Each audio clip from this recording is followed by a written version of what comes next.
지난 화요일에 우리 교단의 아주 중요한 선교 요원입니다. 우리 박운주 선교사님 장례식에 다녀왔습니다. 우리 이정건 선교사님, 박운주 선교사님은 우리 교회 후원 선교사이기도 하고요.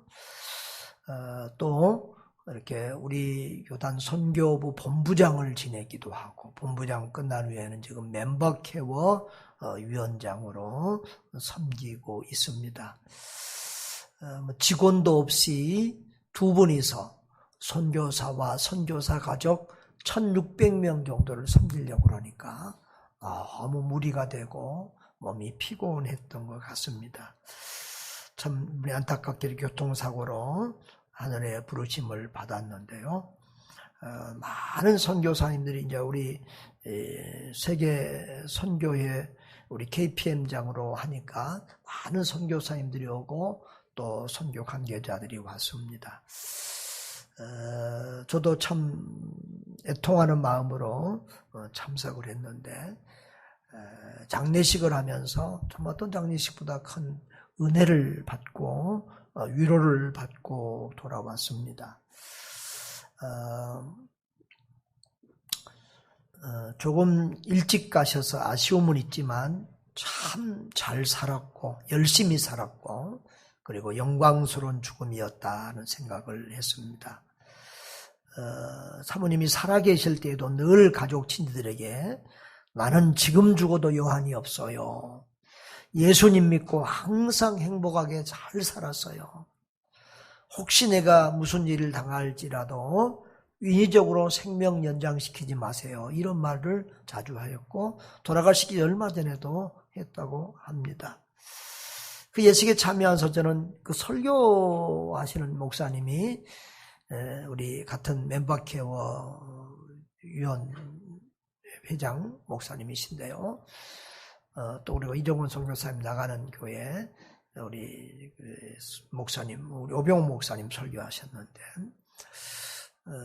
참 사모님이 너무 귀하고 열심 있는 분이어서 큰 별이 떨어졌다고 자기는 생각을 했다는 거예요.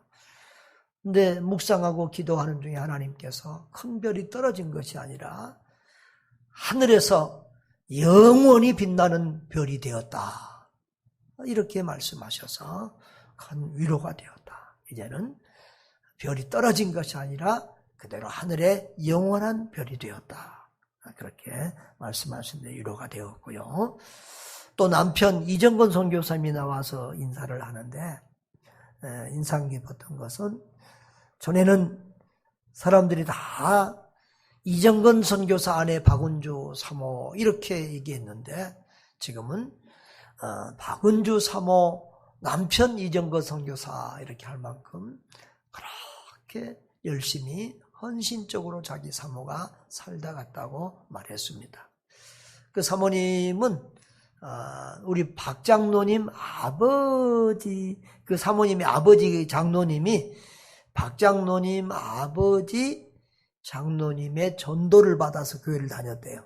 근데 나중에 장로님 되시고 고아원을 운영하셨던가 봐요. 사모님 어려서부터 그 아버지를 도와서 고아들을 섬기고 돕는 일, 평생 이렇게 섬기는 일을 하셔서 아마 멤버 교사역도 그렇게 잘했던 것 같습니다.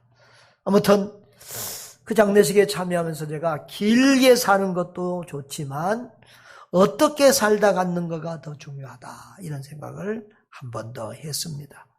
예수님도 사실은 길게 산 것이 아니고 33년 살고 가셨고 세례 요한도 30대에 가셨습니다. 바울이나 베드로 사도도 60대에 일찍 하늘의 부름을 받았습니다. 우리도 어떻게 사는가가 더 중요하다는 생각을 다시 한번 할 수 있기를 바랍니다. 어떻게 사는 것이 잘 사는 것인가요?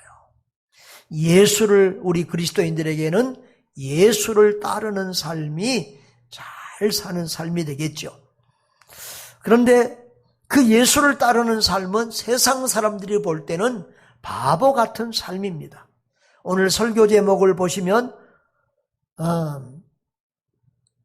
예수를 따르는 바보 같은 사람들 그랬어요. 한번 따라할까요? 예수를 따르는 바보 같은 사람들. 근데 사실은 처음에는 제목을 이렇게 하고 싶었어요. 바보 예수를 따르는 사람들. 그러려고 했는데 예수님께 바보자를 붙이는 것이 좀 민망스럽고 죄스러워서 예수를 따르는 바보 같은 사람들이라고 이렇게 바꿨습니다. 실상 세상 사람들이 볼 때는 예수님은 대장 바보고 우리도 다 바보들이죠. 사실 세상 사람들은 권세가 가지면 권세를 사용하고 능력을 가지면 능력을 사용해서 자기를 높이고 자기를 세우고 그렇게 하는데 예수님은 모든 능력과 힘을 가지고 있었지만은 그 능력을 힘을 자신을 위해서 사용하지 않고 가난하게 어렵게 사셨고 그리고 그 로마 군병들을 다 물리칠 만한 힘이 있음에도 불구하고 붙잡혀가서 십자가의 제물이 되셔서 우리 대신 죽어주시는 그런 바보 같은 삶을 사셨습니다. 우리도 그 예수님을 따라가는 바보 같은 사람들입니다. 자, 첫 번째로 예수님을 따르는 사람은 주님과의 관계에서 바보의 삶을 살아야 합니다. 자, 누가복음 9장 23절을 한번 읽어보겠습니다. 다 같이 읽습니다.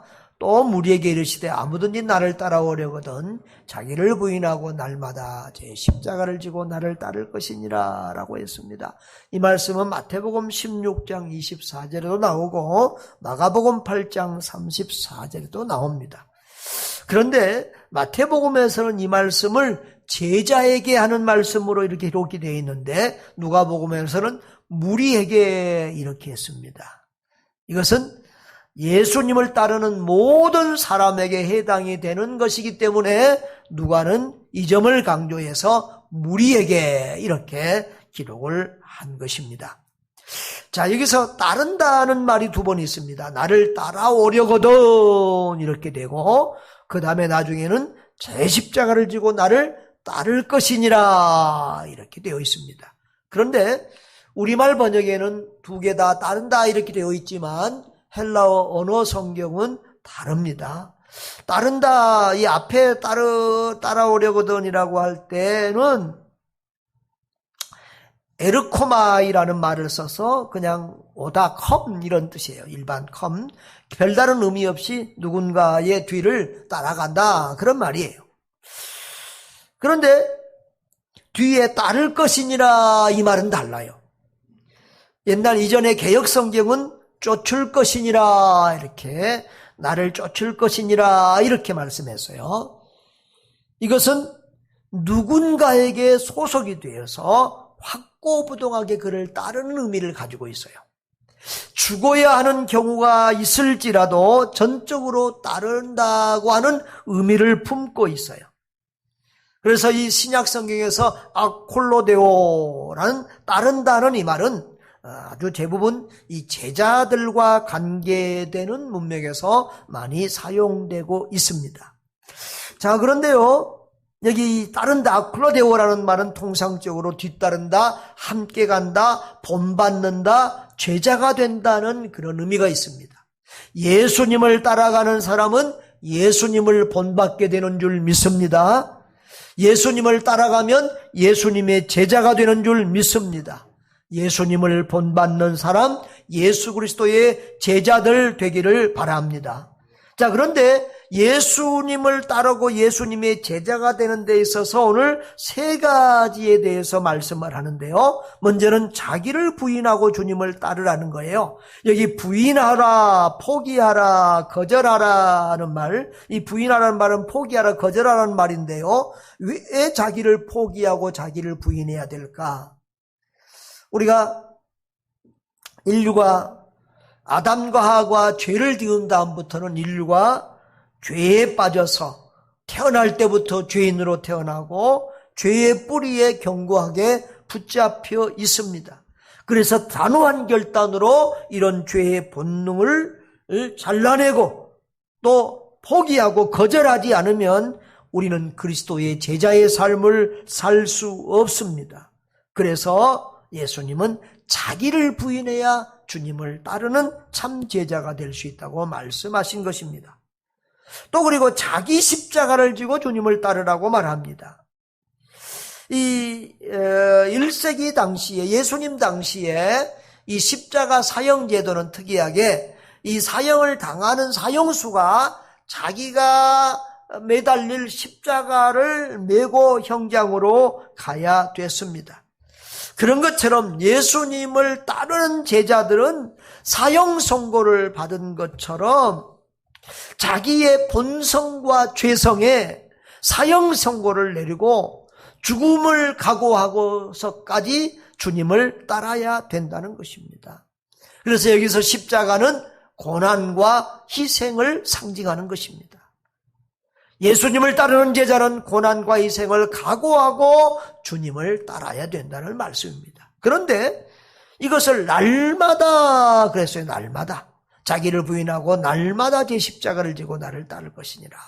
마태복음에는 이 날마다가 없는데 누가는 이 날마다라는 말을 여기에 강조하고 있습니다. 여러분, 우리가 한 번 내 자신을 부인했다고 다시 우리가 죄성이 안 올라옵니까? 우리가 어떤 고난의 길을 한 번 따랐다고 그 다음에도 늘 그 고난의 십자가의 길을 따르기를 좋아합니까? 그렇지 않습니다. 그렇기 때문에 우리는 날마다 자기를 부인해야 되고 날마다 십자가의 길을 따라가기를 위해서 기도하고 힘써야 될 줄 믿습니다.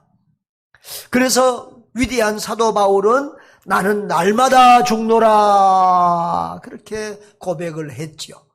그런데 어떤 목사님은 그 위대한 사도 바울이 날마다 죽어야 된다면 우리 같은 믿음이 약하고 못난 사람들은 분초마다 죽어야 된다 그런 말을 하는데 참 일리가 있다 그런 생각이 들었습니다. 여러분, 날마다 자기를 부인하고 자기 십자가를 지고 주님을 따르는 삶은 세상 사람들이 볼 때는 정말 바보의 삶이지요. 세상 사람들은 그렇게 살지 않기 위해서 자기 마음대로 살고 십자가와 고난이 없는 그런 삶을 살기 위해서 열심히 공부하고 열심히 일하고 이 코로나 상황에서도 이렇게 목숨 걸고 사는 거예요. 그런데 예수님은 우리에게 자기를 부인하고 자기 십자가를 지는 고난의 삶을 살라고 말씀합니다. 바보같이 살라는 것이죠.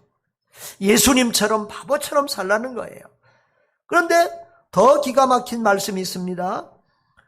두 번째로 예수님을 따르는 자는 타인과의 관계 속에서 바보의 삶을 살아야 한다는 겁니다.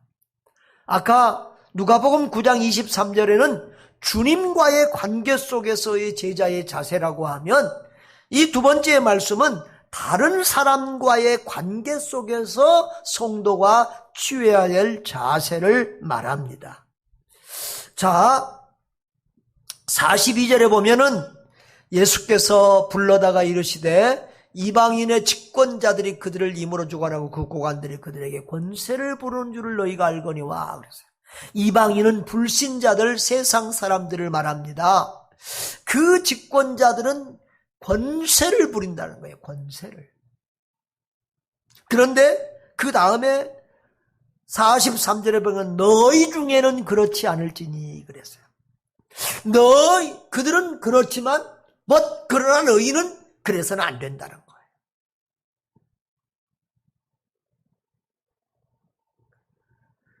오히려 너희는 그 반대로 살아야 된다는 거예요. 권세자가 되지 말고 크고자 하지 말고 섬기는 자의 삶을 살아야 된다는 거예요. 여기 섬기는 자라는 말은 디아코노스라는 말이에요. 한번 따라합시다. 디아코노스. 이 디아코노스라는 말을 성경에서는 요한복음에서는 하인이라고 요한복음 2장에 그 예수님이 물로 포도주를 만들 때 하인들이 물을 떠갔다 그랬잖아요. 그 하인들이 바로 디아코노스라는 단어예요. 그 다음에 사환, 그 집에서 종처럼 이렇게 하는 사환도 이 디아코노스라는 단어로 쓰였어요. 심지어 초대교회에서는 이 집사의 직분을 이렇게 만들어서 집사라는 이렇게 단어를 이렇게 만드는데, 직분을 만드는 데 있어서 뭔 단어를 사용할까 하다가 이 디아코노스라는 단어를 집사로 사용했어요. 그러니까 성경의 집사가 바로 디아코노스예요. 디아코노스. 디아코노스가 뭐라고요? 하인, 사환, 종이라는 거예요. 우리 집사님들 뭐 기분이 나쁩니까? 자, 그러면 안수 집사님은 더 많이 일해야 되는 더 큰 종이에요. 권사님들, 장로님들은 더 큰 종들이에요. 아멘. 우리 모든 그리스도인들은 다 하나님의 종, 하인들이요, 종이요, 섬기는 자인 줄 믿습니다. 예수님을 따르는 자는 다른 사람의 종이 되어야 된다라고 했습니다. 44절에서는 너희 중에 누구든지 으뜸이 되고자 하는 자는 모든 사람의 종이 되어야 된다. 그러니까 으뜸의 반대로서 종이라는 단어를 사용했는데, 이게 으뜸이라고 하는, 프로토스라고 하는 말은 이렇게 쥐나 계급이 제일 높은 사람을 가리키는 말이에요. 그러니까 가장 높은 자가 되려고 하지 말고 너희들은 가장 낮은 자, 둘로스, 이것은 노예라는 의미도 있는데요, 이런 둘로스, 노예가 되라, 종이 되라, 그렇게 말하고 있는 거예요. 이 종은 자신이 아니라 주인을 위해서 살아야 되고요, 주인이 목숨을 원할 때는, 필요할 때는 자신의 생명까지도 주인께 내놓아야 될 사람이 둘로스예요.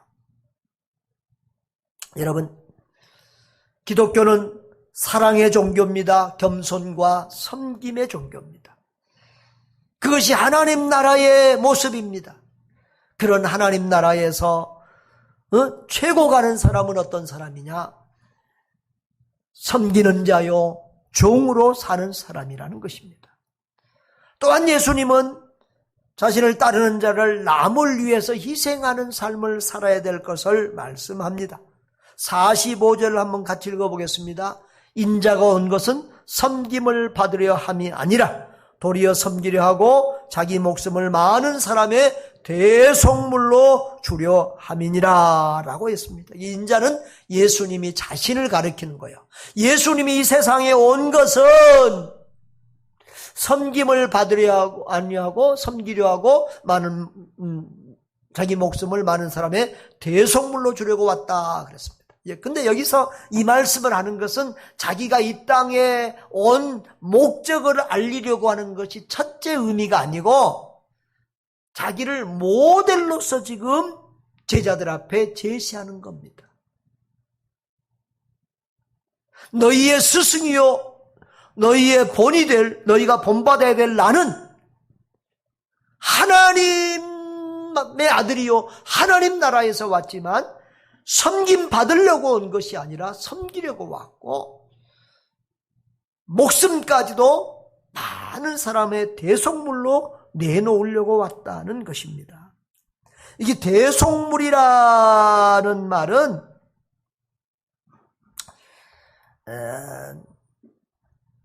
안에 의무나 속박을 풀어주는 것을 말하는데요, 이 다른 사람의 속박하에 있는 노예나 죄수에게 자유를 부여해 주는 것이 바로 대속이에요. 예수님은 죄에 묶여서 죄로 인하여 죽은 사람들, 지옥의 영원한 형벌을 받을 수밖에 없는 그런 사람들을 죄와 저 지옥의 형벌의 속박에서 자유케 주시는 주님이신 줄 믿습니다. 바로 그렇게 우리를 자유케 주시라고 친히 대속 제물이 되어서 십자가 위에서 피 흘려 죽으신 줄 믿습니다. 자, 그 주님은 우리에게 무슨 삶을 살라고요? 타인과의 관계 속에서, 자, 주님과의 관계 속에서는 자기를 부인하고 자기 십자가를 지는 삶을 살아라. 타인과의 관계 속에서는 뭐 하는 자가 되라? 섬기는 자가 되라, 종이 되라, 희생하는 사람이 되라, 이렇게 말씀하셨습니다. 사실 이것은 불신자들의 생각이나 삶과는 정반대의 삶입니다. 사람들은 섬기는 자리에 있지 않으려고, 남의 윗자리에 있으려고 죽기 살기로 공부합니다. 부모들은 그런 아들이 떵떵거리면서 살게 하려고, 윗자리에서 남을 지배하면서 살게 하려고, 잘 먹고 잘 살게 하려고 죽기 살기로 허리도 졸라게 하면서 일하면서 공부시키고 돈을 법니다. 그런데 예수님은 오히려 마른 자리로 가서 섬기고 종의 종처럼 살고 희생하는, 수고 베푸는 삶을 살라고 말씀합니다. 이것이 세상 사람들이 볼 때는 바보 중에 바보들의 삶이지요. 그러나 예수님은 이것은 하나님 나라의 원리요 본질이라고 말합니다. 세상 나라 사람들은 서로 높아지려고 하고, 서로 지배하려고 하고, 서로 대장이 되려고 하고, 서로 빼앗아서 잘 먹고 잘 살려고 하지만은 하나님 나라는 오히려 낮아지고 섬기고 주고 베풀고 희생하는 것이 바로 하나님 나라의 원리, 예수 그리스도의 제자의 삶의 본질이라는 것입니다. 아멘. 그런데 우리는 참 바보입니다. 우리 교회는 참 바보 같은 교회입니다. 저는 바보 같은 목사입니다.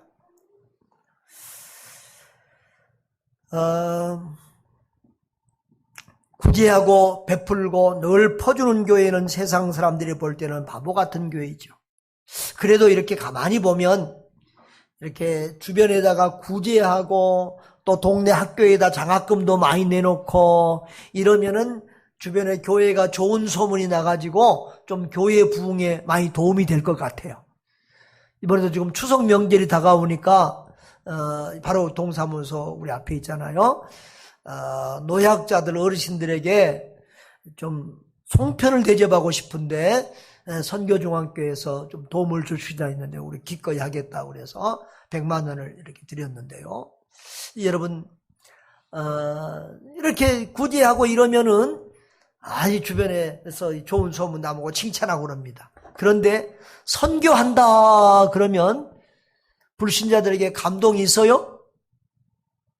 선교한다 그러면 그 불신자들이 아무도 인정해주지 않고 칭찬해주지 않고 좋아해주지 않아요. 그것은 주님만 좋아하고 우리만 좋아하는 거예요. 교회 부흥에도 도움도 안 돼요. 정말 저는 우리 성도들에게 미안할 때가 있어요. 하늘나라 가면 우리 성도들이 목사보다 더 상이 많지 않을까 그런 생각을 할 때도 있어요. 우리는 정말 바보처럼 살죠. 이 힘든 코로나 상황에서도 다른 때보다 헌금을 더 많이 하고 더 많은 선교사를 파송하고 더 많은 선교비와 구제비를 지출하고 있습니다. 이제 이 코로나 상황이 오래돼 가니까 선교 재정이 부족할 때도 많아요. 지난번에 우리 블루베리 딴다고 거기서 돈 좀 나온다고 그 따서 나올 돈보다 훨씬 더 많이 보내버렸더니 지난달에는 선교비 보내는데 우리가 항상 셋째 주에 보내거든요. 700만 원 마이너스를 재정비. 그래서 일반 헌금이나 다른 것에서 보냈습니다만은 하여튼 우리는 아직까지 선교비를 제때 못 보내본 적은 없습니다. 그런데 선교 재정이 또 좀 부족할 수 있는 이유가 있어요. 구역 예배 헌금에 우리는 다 선교비로 들어가죠. 선교 재정 들어가잖아요. 근데 지금 구역 예배를 이렇게 오랫동안 못 들고 있으니까 구역 예배 헌금이 지금 잘 안 되는 거예요. 한 2구역만 지금 계속 하고 나머지 구역들은 지금 구역 예배도 안 드리고 헌금도 안 드리고 있어요. 또 그리고 이제 감사 헌금이 또 다 선교비로 들어가거든요. 근데 이제 주일날 출석률이 떨어지니까 작아지니까 감사 헌금이 많이 나오지 않아요. 다른 월정 헌금들, 선교 헌금, 건축 헌금 이런 것은 인터넷 뱅킹으로 안 나와도 하더라고요. 그런데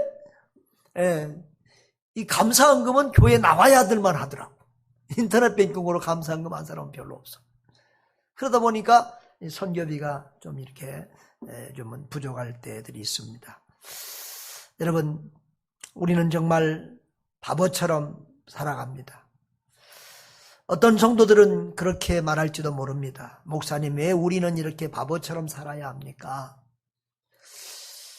얼마 전에 우리 친구 목사님 교회에 가니까 참 아파트 단지 안에 공원 옆에 너무 멋있게 잘 지어놨더라고요. 그러니까 교인 몇 아닌 사람들이 이렇게 시작했는데 그 아파트 단지니까 이렇게 매주마다 요즘은 많은 교인들이 들어온다고 자랑을 하고 있습니다. 참 우리 장로님과 우리 권사님들이, 우리 성도들이 많이 그걸 보고 부러워하는 느낌을 받았습니다. 저도 부러운 마음도 있었습니다. 그런데 우리는 언제 빚을 갚습니까? 빨리 저축해서 빚 제가 빨리 갚아버려야 되는데, 우리도 저 아파트 단지 이런 데다가 멋진 예배당 지어서 이렇게 교회도 빨리 부흥하게 해야 되는데 목사님은 언제까지 이렇게 하시렵니까? 이런 생각도 들 겁니다. 여러분, 그런데요, 우리가 알아야 됩니다. 건물이 교회가 아니라 사람이 교회입니다. 하나님의 관심은 사람에게 있지 건물에 있는 것 아닙니다. 여러분, 이 세상에 멋진 예배당보다 더 멋지고 귀한 건물들은 수없이 많습니다. 요즘은 예배당 짓고 부도난 교회들이 얼마나 많은지 모릅니다. 저는 이렇게 우리 교회를 목회하면서 그런 생각을 해요. 왜 교회들이 선교를 못하지? 저는 우리 교회가 선교하면 다른 교회들도 다 선교할 수 있다고 생각을 해요. 우리 교회는 뭐 재정 형편이 그렇게 좋은 교회도 아니에요. 큰 부자가 있어서 누가 크게 헌금을 뭐 선교 물고 막 크게 많이 하고 이러지도 않아요. 다들 어렵고 교회도 크지 않고 이런 상황에서도 우리가 선교하잖아요.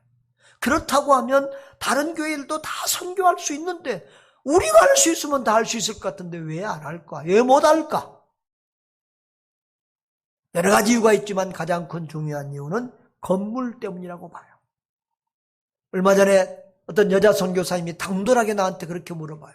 목사님, 한국교회가 왜 선교 못하시는 줄 압니까? 그래서 내가 머뭇거리고 있었더니 건축 때문에 못합니다. 건축한다고 돈 모으느라고 선교 못하고, 건축하고 나면 빚 갚느라고 선교 못하고, 그러다가 다 간다는 거예요. 근데 그 건물 또 몇십 년 지나면 20, 30년 지나면 또 건축해야 되거든요.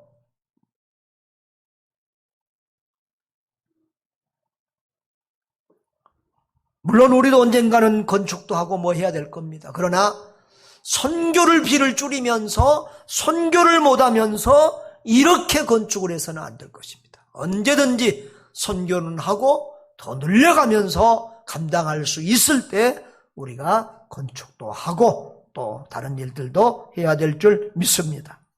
자, 이렇게 바보처럼 사는 사람, 바보처럼 사는 제자에게는 하나님이 주시는 특별한 은혜와 복이 있습니다. 여러분, 스스로 낮아지면요, 하나님께서 높여주십니다. 예수님이 하나님이신데 사람의 모양으로 오시고 종의 모양으로 오셔서 낮아지고 희생하고 십자가에서 죽으셨습니다. 그런데 빌립보서 2장 9절로 11절에 보면은 그 낮아지신 하나님을 지극히 하나님이 그 예수님을 지극히 높여 모든 이름 위에 뛰어난 이름을 주셨다고 했습니다. 그리고 하늘에 있는 자나 땅에 있는 자들과 땅 아래에 있는 자들로 모든 무릎을 예수의 이름에 꿇게 하시고 모든 입으로 예수 그리스도를 주라 시인하여 하나님께 영광을 돌리게 하셨다라고 했습니다. 가장 낮아진 종으로 십자가의 죽음의 자리까지, 저주받은 죽음의 자리까지 낮아진 우리 예수님을 우리 하나님이 가장 높여주시고 만왕의 왕 만주의 주가 되게 하셨습니다. 할렐루야. 우리도 이렇게 주님을 위하여 낮아지면 우리 하나님께서 높여주시는 줄 믿습니다. 베드로전서 5장 6절에 그러므로 하나님의 능하신 손안에서 겸손하라. 때가 되면 너희를 높이시리라. 할렐루야. 그 다음에 말씀대로 살아가면 살아계신 하나님을 체험하게 됩니다. 순종하는 사람, 순종하는 교회는 살아계신 하나님을 체험합니다. 우리가 선교교회를 하니까, 선교 목회를 하니까 정말 하나님 체험할 일이 많은 것 같아요. 정말 많이 하나님을 다른 교회보다도 더 많이 체험하면서 이렇게 목회하게 됩니다. 제가 지난번에 CTS TV 방송 짧은 4, 5분짜리 설교를 하면서 주님이 목회하십니다. 그런 제목으로 말씀을 전했잖아요. 저는 목회를 처음 시작하면서 교회가 하나님의 교회고 하나님이 목회하신다는 것을 깨달았어요. 그런데 나는 하나님이 목회하시고 당회장이시고 나는 종이고 부교육자인데 부교육자는 뭐 하면 되냐? 하나님이 하라고 하는 것만 하면 된다는 거예요. 당회장이 하라고 하는 것만 하면 된다는 거예요. 이 당회장이 가장 기뻐하시는 일이 뭐냐? 영혼 구원이고 선교라는 거예요. 그래서 선교 제1교회로 시작을 해서 지금은 선교중앙교회를 목회하고 있어요. 자, 여러분.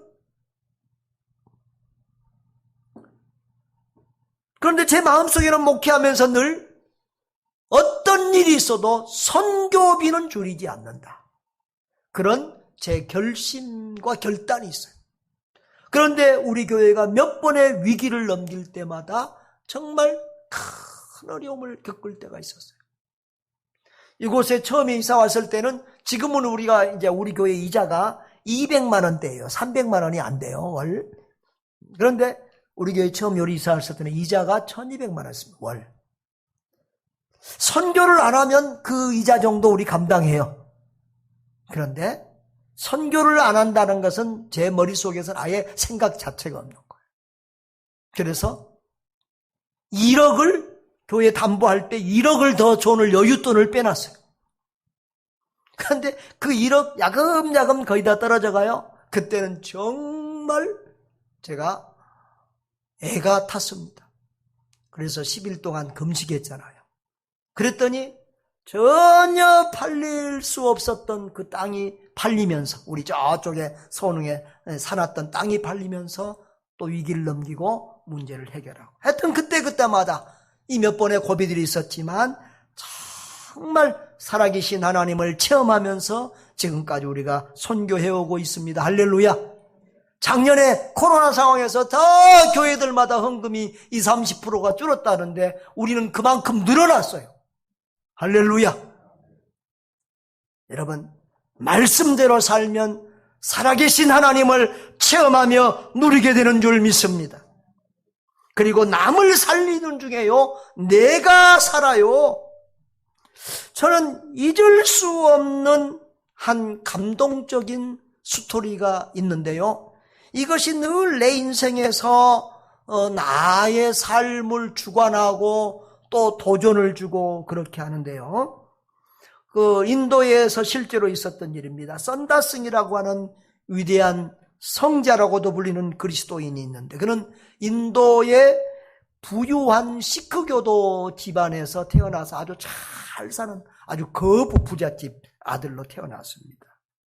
학창시절에는 그는 예수 믿는 친구들을 놀리며 박해하기도 했습니다. 그런데 하나님께서 특별한 만남으로 그를 찾아와서 만나주셔서 그가 예수를 믿게 됐는데 그때 그는 자기의 모든 재산을 다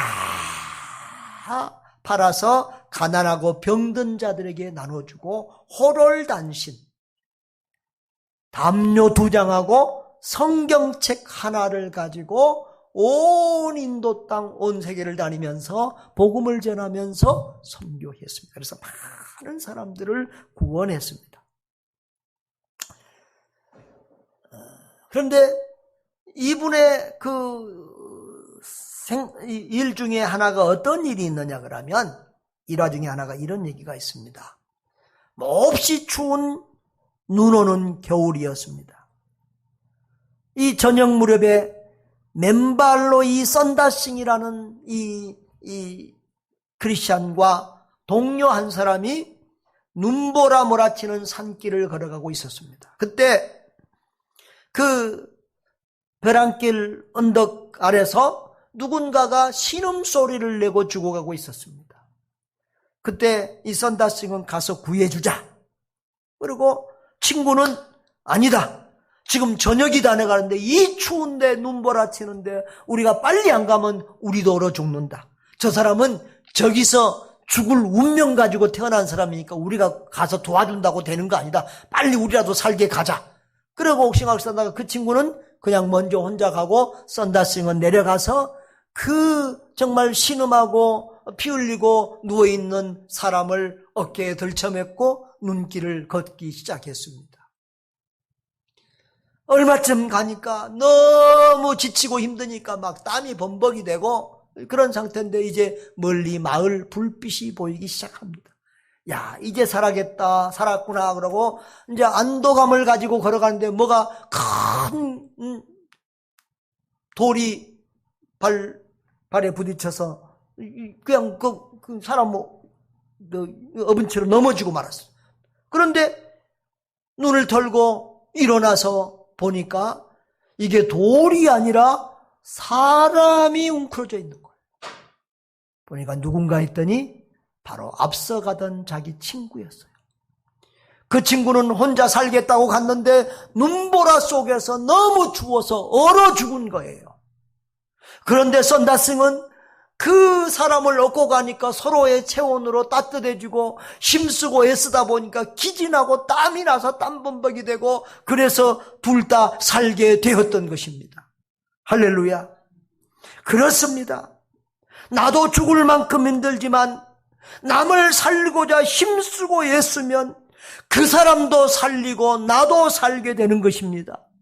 우리 교회도 부유하고 넉넉한 교회 아니지만 주고 베풀며 섬기며 희생하는 교회, 선교하는 교회 이렇게 갈 때 우리 교회가 다른 교회도 살릴 뿐만 아니라 우리 교회도 사는 것입니다.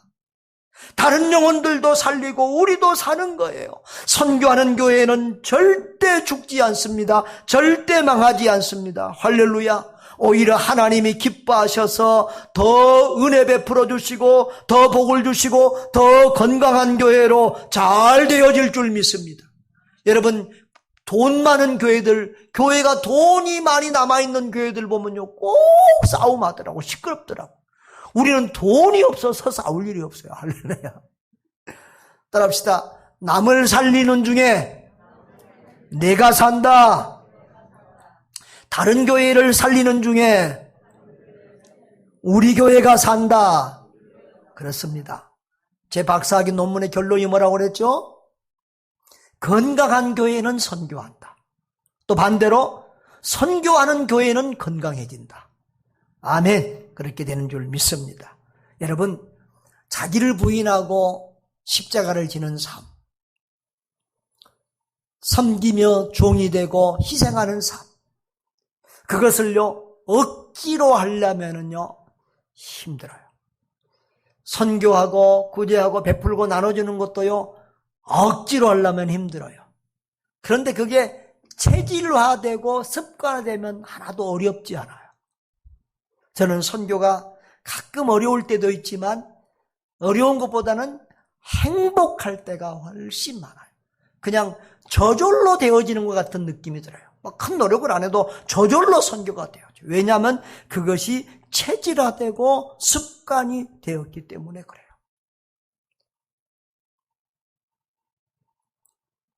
여러분, 또한 주고 베풀고 선교하는 바보처럼 사는 이들에게는 하늘에 큰 상이 있는 줄 믿습니다. 저는 마태복음 25장 23절을 읽으면 늘 감동이 되는데요. 주인이 잘하였도다 착하고 충성된 종아 그렇게 칭찬해 줍니다. 주님 앞에 섰을 때 여러분 인생 잘 살았나 못 살았나는 언제 판단돼요? 주님 앞에 서는 날 판단되는 거예요. 그날 주님 앞에 칭찬받을 수 있으면 우리 인생 잘 사는 거예요. 그리고 주님이 이렇게 말씀하십니다. 적은 일에 충성했으면 내가 많은 것으로 내게 맡기겠다. 내 주인의 즐거움에 참여할지어다.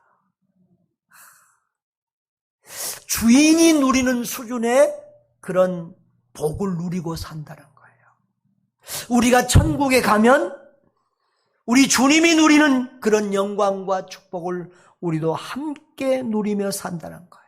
얼마나 이게 감동이 되는지 때로는 이 말씀 묵상하면서 눈물을 흘릴 때가 있어요. 사랑하는 여러분,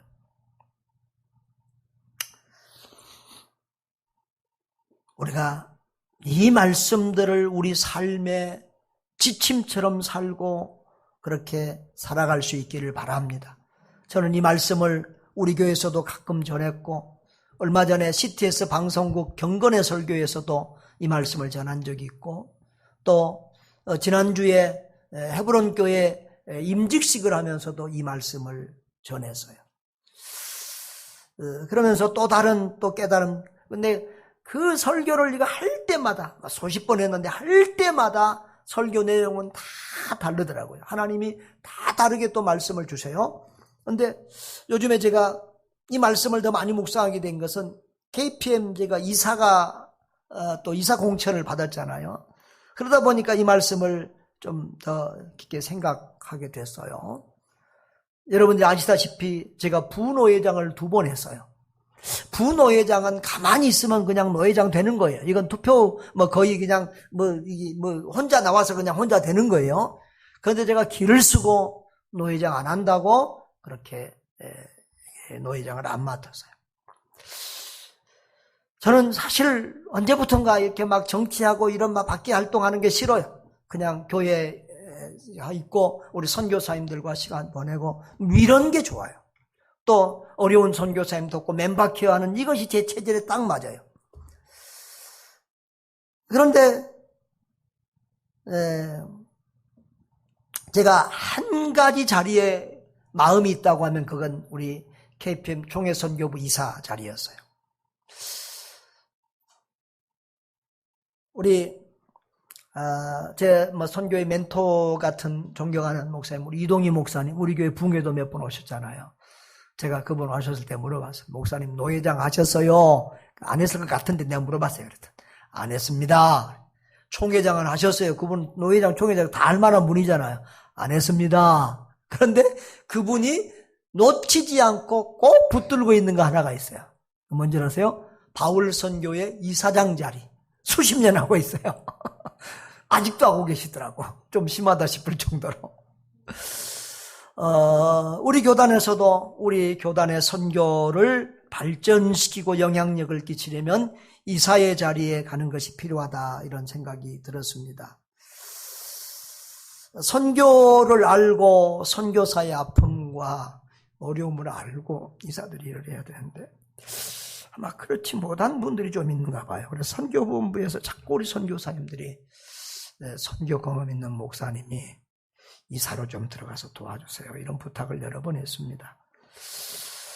그런데 또 나가서 투표하고 선교해야 된다는 게 너무 부담이 돼서 또 안 나가겠다고 생각을 했더니 또 이번에는 우리 고려 측 동문들이 우리 고신의 우리 기존 선교사님들에 비하면 우리 고려 선교사님들은 선교비가 반도 안 되고 선교를 못해서가 아니라 선교비가 조달이 안 돼서 총회 선교부에 총회 선교사로 들어가지 못한 사람이 너무 많고, 총회 선교사로 들어갔다가도 자꾸 선교비에 대한 압박 때문에 다시금 나와버린 우리 고려 선교사들이 많은데, 이런 어려운 우리 후배들을, 동문들을, 선교사들을 위해서 목사님이 좀 수고해야 되지 않겠습니까? 그래서 총대로 갈 사람들이 자기들이 빠지고 나하고 우리 한장노임을 넣어가지고 지금 이렇게 총대로까지 보내면서 이사를 하라고 이렇게 하는 시기 되었습니다. 그래서 동때밀러서 이렇게 나가게 됐는데, 제가 이게 체질에 참 안 맞아요. 이 총대가 돼서 이제 선거철이 되면 날마다 찍어달라고 이렇게 자기 뭐가 옵니다. 나는 이게 우리 장로님도 힘드신가 보더라. 민폐 같은 생각도 들고. 그런데 이제 우리 고려에서는 사실은 이런 투표도 없고 그냥 위에서 임명하는 식이고, 또 다 아니까 투표 별로 필요도 없었습니다. 그런데 가만히 보니까 이렇게 안 할 수 없는 것이 우리 고시는 좀 어느 정도 규모가 있는 교단이니까 총대만 575명이에요. 근데 그 중에 장로님들이 반이에요. 그러면 그 중에 몇 명이나 한 500명 중에서 저를 아는 분들은 한 100명이나 이 정도밖에 안 되지 싶어요. 그러니 이제 자기를 알려야 된다는 것입니다. 그래도 저는 이게 못하겠어요. 나를 알리고 나를 자랑하는 거 이게 정말 힘들어요. 그런데 이제 동기 목사님들 다른 분들이 이제 그래요. 그건 예의가 아닙니다. 총대들에게 자기를 알려드리는 것이 그게 예의입니다. 알려지지 않는 것이 무례한 일입니다. 이렇게 이야기를 해서 저도 이제 준비를 하고 있습니다만은 아무튼 제가 가만히 있으니까 주변에 동기들이 날리고 하여튼 여러 모양으로 다른 분들이 애가 타고 있습니다. 그런데 제가 또 한 가지 이렇게 하기가 어려웠던 이유 중에 하나는 그런 것 때문이었습니다. 좀 이런 일들이 이해가 안 됐어요. 이사가 된다는 게 뭐예요? 명예가 대단합니까? 이사 천지 깔린 게 이사입니다. 선교하는 목사는 밤낮 이사 자리 이사가 뭐 하는 거예요? 돈 내는 거예요, 돈 내는 거. 돈 내가 되고, 시간 내야 되고, 나를 희생하는 건데, 그런 일 하면서 내가 왜 남들한테 가서 내가 찍어달라고 사정해야지? 이게 나는 이해가 안 되는 거예요. 자, 그런데요, 가만히 이번에 이제 중직자 설교를 제가 갔잖아요. 근데 가만히 그거 준비하면서 생각해 보니까 세상은 안 그런데 교회는 반대더라고. 교회는 자기가 희생하면서 일하려고 하면서 자기가 사정하고 찍어달라고 그러고 자기가 돈 내놔야 돼. 장로님 되실 때, 권사님, 안수집사님 될 때 어때요? 어떤 분들은 자기 평생에 제일 큰 헌금을 하면서 장로직을 받고 안수집사, 권사직을 받아요. 장로직이 권사직, 안수집사직이 뭡니까? 교회에 더 큰 십자가가 지어지는 것이고 더 헌금 많이 해야 되고 모든 일에 더 희생하고 헌신해야 되고 우리 장로님은 지금 60쯤 넘었는데 아직까지도 쓰레기 치우고 있잖아요. 그것이 우리 교회에 섬기는 자들의 일인데 그것을 하겠다고 돈 내놓고 헌금하고 희생하면서 직분을 맡는 게 그게 교회더라고요. 그래서 내가 섬기는 자리에 나가지만 희생하는 자리에 나가지만 나를 찍어달라고 사정하고 부탁하는 것이 당연한 거구나. 그런 생각을 하게 됐어요. 여러분 정말 우리는 바보 예수님을 따라가는 바보 같은 사람들이에요. 세상 사람들이 볼 때는 이해가 안 되는 사람들이에요. 그러나 주님이 보실 때는 아름답고 귀한 사람들인 줄 믿습니다. 사랑하는 성도 여러분, 세상 사람들은 섬김을 받으려 하고 권세를 부리며 살아갑니다. 그러나 예수님은 우리에게 그 반대의 삶을 살라고 말합니다. 자기를 부인하고 자기 십자가를 지고 주님을 따르라고 말씀하십니다. 큰 자가 되려고 하지 말고 섬기는 자가 되고 으뜸이 되려 하지 말고 종이 되고 남의 것을 빼앗는 자가 되지 말고 남을 위해서 주고 베풀고 희생하는 자가 되라고 말합니다. 예수님은 그렇게 바보 같은 삶을 살고 가셨습니다. 능력이 있어도 그 능력을 자기를 위해 사용하지 않고 힘이 있어도 그것으로 다른 사람을 죽이지 않고 대신 당신이 십자가에 죽으셨습니다. 여러분, 그런데 성경은 뭐라고 말합니까? 이사야서 55장 9절을 보면 하나님의 생각은 인간의 생각보다 높다라고 말합니다. 고린도서 1장 25절은 하나님의 어리석음이 사람보다 지혜롭다고 말합니다. 예수님이 가는 길은 가장 바보 같은 길이지만 그것은 가장 지혜롭고 가장 위대한 삶의 길이었습니다.